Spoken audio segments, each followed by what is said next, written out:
Hello, everyone. I'm Stephen W. Long. This is The Writing Life.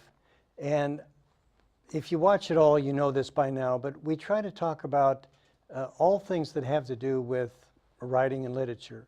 And it could be the production, it could be the editing in the various forms. We've talked to songwriters and screenwriters and poets and so on.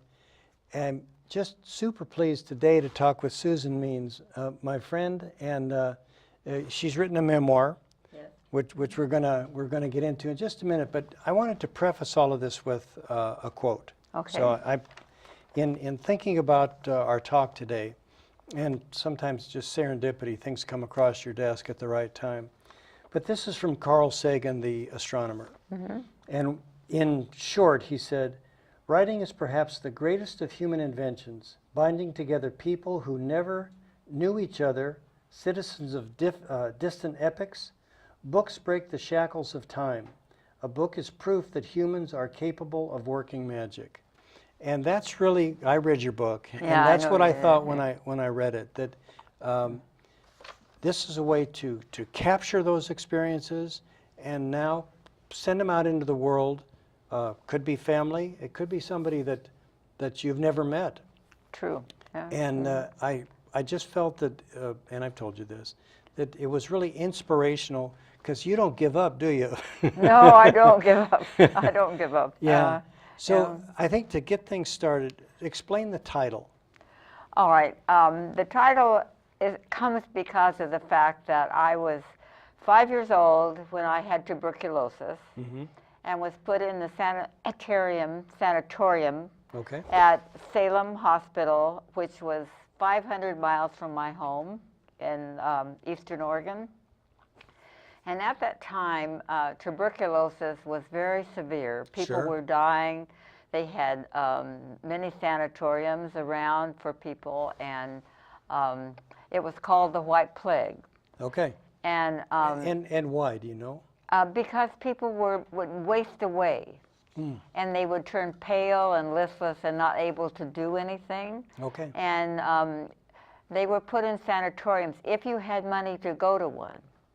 If you didn't, then you were put in a state-offered one or something like that. Mm-hmm. And when I was diagnosed, we lived in Eastern Oregon, and they didn't know that my brother had tuberculosis and was diagnosed at the Dalles, and because they didn't take children, they said he would have to go to Salem. Okay. And so because my sister and I were younger at home, and we had to have X-rays, and they didn't know, my parents didn't know that I had tuberculosis till we were at the hospital, and they said I would have to stay too. And so I was 5 years old, and being left at a hospital without anybody except my brother, who was very ill. Right. So you weren't really together at the hospital. He was just. Oh no, he was in another whole area. Right. And so, and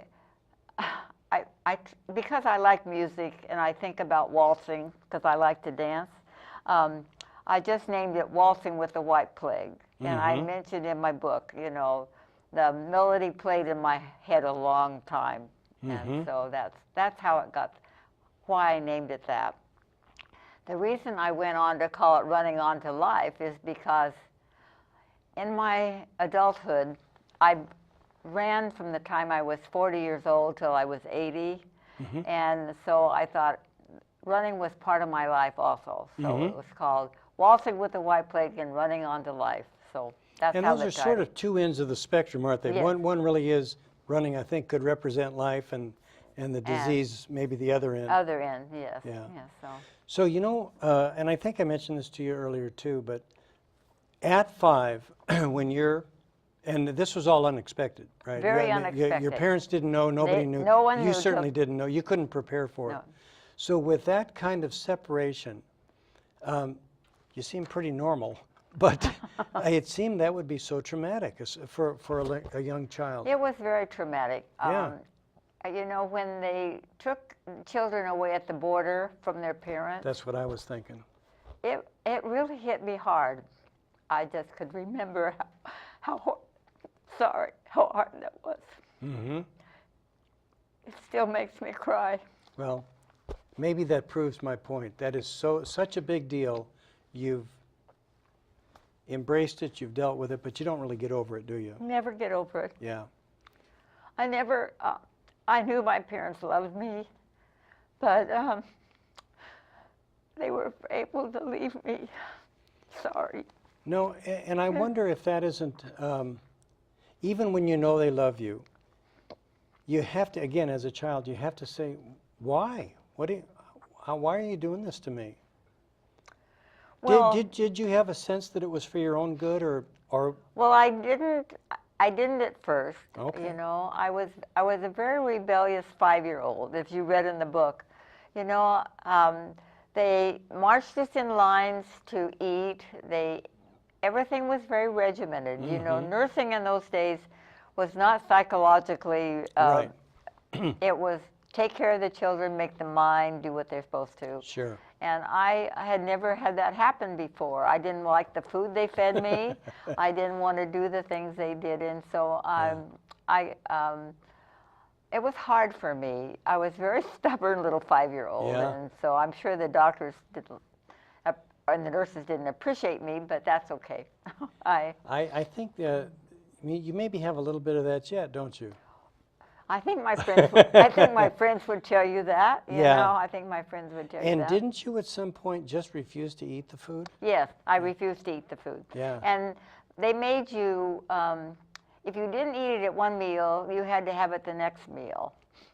And I kept returning the food. They finally, because they knew I was sick, they finally Sure. let me eat some things. You know, I think I told you in the book about,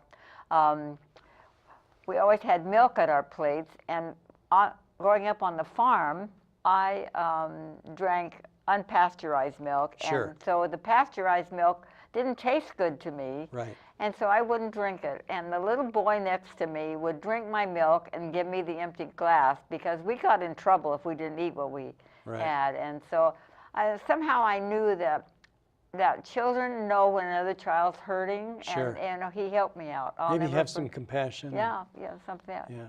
And I think you still find that on children today. I Little hope children, so. You know, Yeah. I hope so anyway. Yeah. So. Yeah. So. Because I think you see evidence of the opposite, and I'm thinking about bullying Yes. or piling on. Yeah, You know, yeah. somebody gets picked on, and it's like that sort of opens them up to be fair game. So, Yeah. but anyway, so that was my story. That's why it was called Running with the White Plague. Okay. Obviously, you got better. Yeah. Your brother got better. I was there 7 months. My brother was there 9. Okay. So Okay. Yeah. And then you moved back, and now your parents had a farm. Is that I had right? a farm in Eastern Oregon. Mm-hmm. Yeah, it was on a creek called Daly Creek, way over in Baker County, Okay. and we lived there. It was very rural. You know, it was a traditional rural farm with no indoor plumbing, no running water, Sure. all the things. So I described it in my book Yeah. about those kinds of things. And I want to kind of get to your education, because, not to embarrass you or anything, but you have a PhD. I have a PhD in Which counseling psychology from the University of Oregon. Yeah, okay. So kind of take us through, how do you grow up in a home without an indoor bathroom, and what's the process to get to where you were? Well, my brother, who's 2 years older than I, they tested him when he was in the 4th grade. We lived on the ranch. The teachers thought he was quite a remarkable man and a child, and so when he graduated from the 8th grade from our little rural school, my parents decided the only way they could send him to college would be to move to a college town. So we moved to La Grande, Oregon, Okay. where Eastern Oregon College was. And my father, we sold the farm. So we didn't own the farm. We sold the cattle we owned and moved to La Grande, where my father went to work on the railroad during the war. The war was on during this time. Okay. And so my brother could go to to high school at a better high school. And then my brother graduated from Eastern Oregon, went on to Oregon, went to University of Washington, had his PhD at 25, and was, you know, kind of thing. And I got married I went 1 year to college, and then got married, and then decided later on that I wanted to go on to school. And so I talked my husband into moving to Eugene so I could go to the University of Oregon. Really? Okay. And because my father, although my father wasn't educated, he was very bright. He read encyclopedias for information. So he was self-taught. Yeah, self-taught person. And so he, at that time, was still working on the railroad, and would send me his per diem checks, you know, to help out with the finances. And so, and then I finished my bachelor's degree in sociology, and then I went on and got a master's degree in vocational rehabilitation, and decided I wanted to apply for the for a PhD program at the University of Oregon. I think the year I entered the University of Oregon counseling program, there were 12 of us. I think there were 12 of us in the graduate program. Okay. And so, but it was interesting when I went back to school, Steve, was because I went back to school in 1966, and at that time they were looking at the fact that more women were leaving homes and going back to school. Okay. And they put me into a program called Retreads.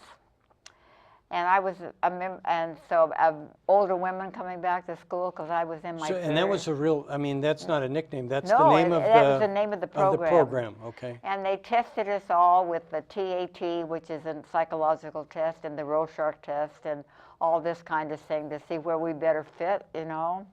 And so I was able to do quite well in the program, and so I got my PhD in 1975.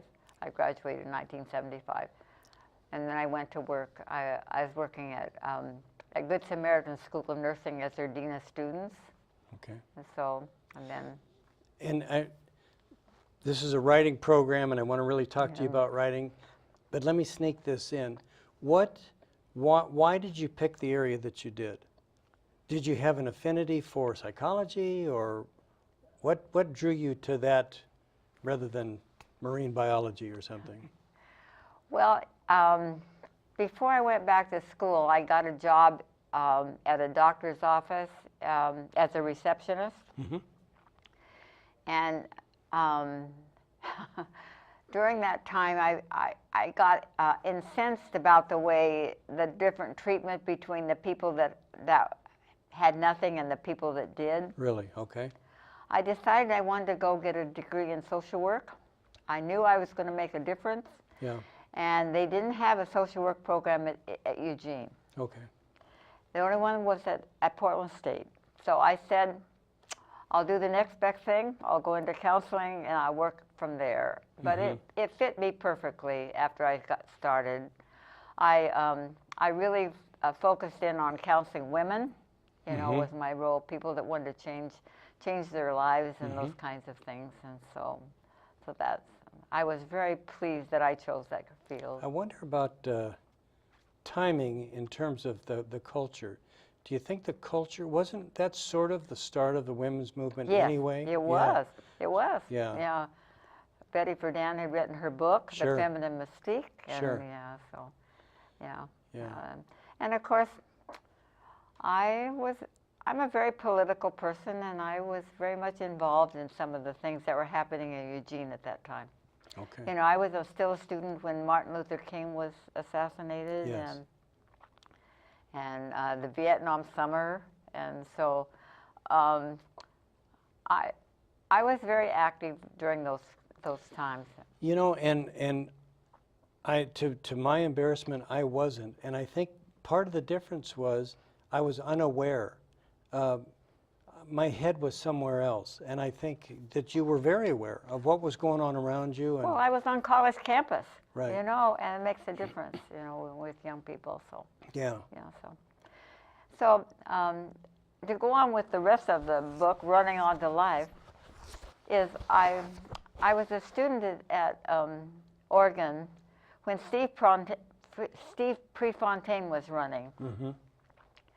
And I was sitting in the stands when Frank Shorter qualified for the 1972 Olympics, and I said, I'm going to run. I'm going to run a marathon. And So let me stop. So how old were you then? I was in my 40s. I was just 38 or 39, Okay. you know. So Okay. and I started out with taking Bill Bowerman's jogging program at the University of Oregon. You start out walking, running. You walk so Okay. many steps and then you run. And I was so proud when I ran my first 5 miles, and I never stopped. Okay. Yeah. Well, I'm proud of you. I couldn't run around the block. Well, I still run a little, Uh-huh. but I've had a brain tumor, I told you, Yeah, you know, yeah. and I had polio in 1956, and so have a little foot drop that I have to be really careful with. But I've done 13 marathons, and I Yeah. still, Well, you've done something else athletic, yeah. dancing. Oh, yes. I forgot about that. Well, I didn't. Talk about that a little bit. Well, I've always loved music, and I've always loved to dance. And so my first husband and I, one of the attractions was that he was an excellent dancer. Mm-hmm. And so we danced a lot as a young couple. And at that time, they had a teaching couple at Portland called the Ed Cheney Dancers. Mm. And Ed Cheney provided dancers to go on the Matson cruise ships. Mm-hmm. And so we would go to Portland and take dancing lessons, and because every cruise, either the Mariposa or the Monterey, where they would put a dancing couple to teach dancing on the cruise ships, and then we would do exhibitions. So my husband and I were chosen to go, and we went to, on the Mariposa, we went to the South Seas. We hit all the South Seas. We hit Bora Bora, the Cook Islands, Fiji, Australia, New Zealand, the Cook Islands, Rarotonga, and Samoa, and Hawaii. And so those were the things. And we taught dancing and did exhibitions on the ship. And that was that was an exciting time for us. And was that one time, or did you do it? We just did it once because we Okay. had children, and my children were staying with my parents in La Grande, and there was an incident, you know, when we had to learn how to use the lifeboats and put our life vests on and everything. So I had written to my children about how that was, you know, that the staff, the crew members were not to go to the boats first. Right. The passengers were, and my son, who was, I think, was in the 2nd grade or something like that, when I wrote home, he said to my mother, he said, they'll save my mother first, won't they? And so I thought, I can't leave my kids at home anymore. I need Right. to go back home and be a mother. A little bit of separation anxiety yeah, there, too. Yeah, so, Yeah. you know, and talking about what the effects of my 5-year-old being left, my son got pneumonia at 5, and they wanted to put him in the hospital. And I said, not unless I can go with him. I'm Yeah. not leaving him. He's not going to be alone without me. And Sure. the doctor said, well, maybe you can take care of him at home. And I said, I'd rather take care of him at home. So Yeah. I never would leave my children. So, Yeah. so that was the reason. So to get back to kind of the nuts and bolts of writing, I heard Garth Stein speak actually locally here one time.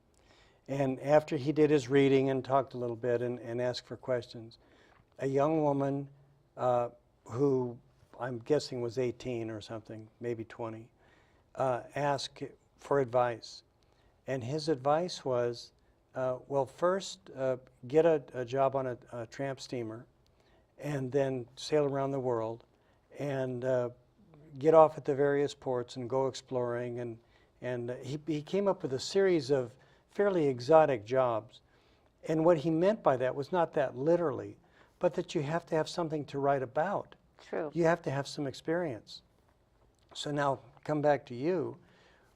How old were you when you said, I'm going to write my memoir? Because at that point, you had a body of experience. Yeah. Well, I had a group of girls that I ran with all the time. Okay. Literally ran with. Yeah. Ran with. We would run it at 5:30 in the morning. Yeah. 5 or 6 or 8 miles, depending on what we were doing. And because we were all good enough runners, we could talk all the time we were running. Okay. And so I would talk about some of my experience and some of the things that I had done. And so they kept saying, you need to write a book. Okay. You need to write this down so people will remember the things that you've done. Yeah. And so that's when I began to go home and write things down, you know. And when I went to the writing conference that you had out here at Chemeketa, and I attended one of the workshops, and she was talking about essays, writing in essays, and I thought, that's how I'm going to do it. Mm-hmm. I'm going to write my stories in stories and essay form, and then put them in a book that way rather than chronological. Right. And that's what I did. And Yeah. I still, Steve, I write things. I haven't things that happen to me. I go home and I write it down, and I think maybe I'll write something called Musings from Susan. Who knows? Yeah. Something. So, sort of journal entries or no? No, they aren't journaling. Okay. I started writing. I said I will write 3 pages every day on something, and then I thought, no, I'm just going to have something that strikes me and write about it. How I feel about it. Mm-hmm. You know, what's going on, what's happening in my life that I want to write about. So. Okay, so that's contemporary, but I'm thinking I'm in a writing group. Okay. And we had a fellow who did a memoir for his grandchildren. We have 2 people currently writing memoirs. And I think one of the things that they talk about is, I'm going to say dredging up memories, but recalling things that sometimes when you start, it will trigger another memory and another memory, and then... Well, that's what happened with this. Okay. A lot of I look back at some of the other things that aren't included in here that I've written about my life, the things that have happened that I wrote about, but when I was doing this, I did remember things that I didn't include because they were not quite into an essay form, you know, on a particular time, but you know, things that had happened to me. Because I had an interesting, you know, I lived a whole different period of time than what's happening now. Right.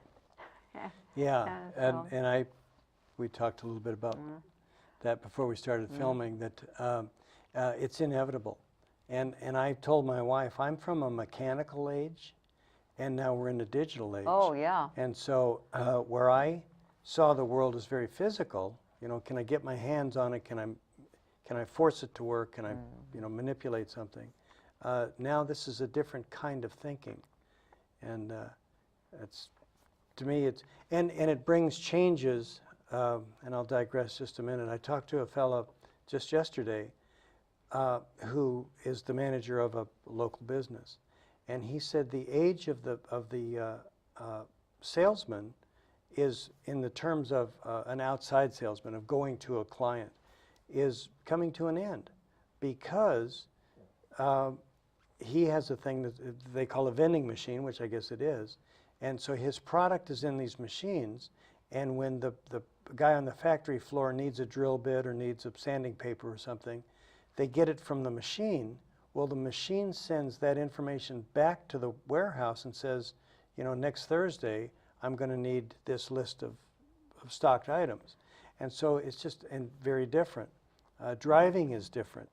Kids now, I mean, when I was 16, you were at the DMV at 9 o'clock in the morning and they better not be late.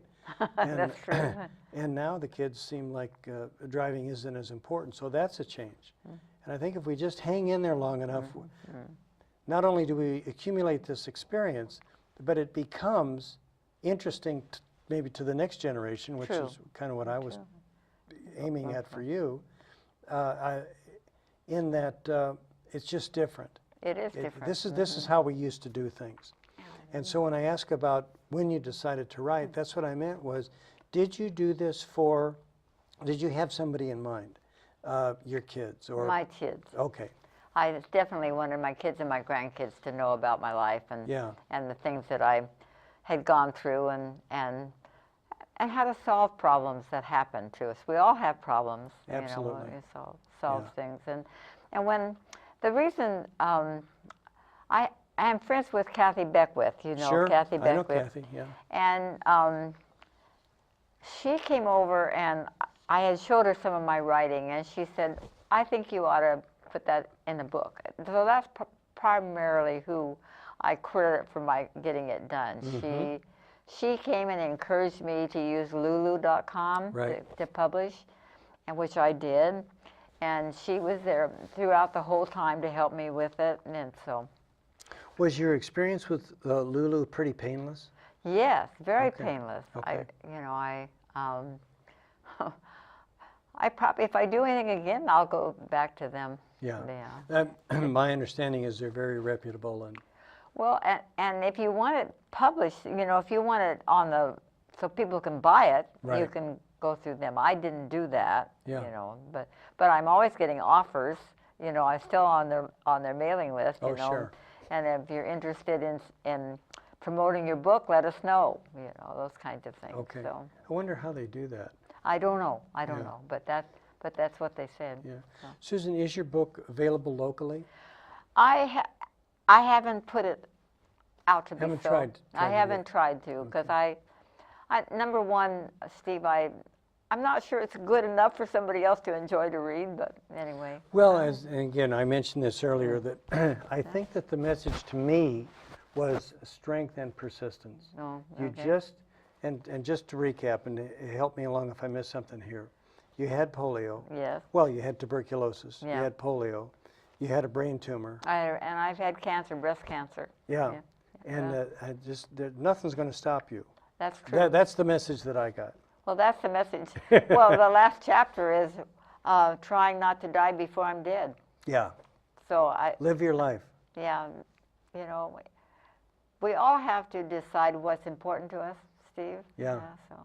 So I feel very strongly that each day is important. Yeah. And I get up with that feeling in mind, and look. Well, it shows. Yeah. Thank you. So. Yeah. And I still exercise. I still do all the things that I still can. Sure. So I just wish I could run a 7-minute mile again. Don't we all? But I can't. Yeah. So. Susan, what a great note to end on. Thank you so much. We've been anticipating this a long time, haven't we? Yes, we have. Yeah. And I thank you for asking for. Oh yeah. For letting me do this. Yeah, you're a delight, and I appreciate it. Thank you. Okay. Thanks. The half hours just fly by, and it did it again. Again, this is The Writing Life. Gosh, email me at my website, stephenwlong.com, and I'd love to hear if you have a suggestion for a topic, a guest, have a question, want to bring somebody back. If there's somebody that you saw who you wish there was a little bit more, I can get a message to them as well. So thank you very much, and see you next time on The Writing Life.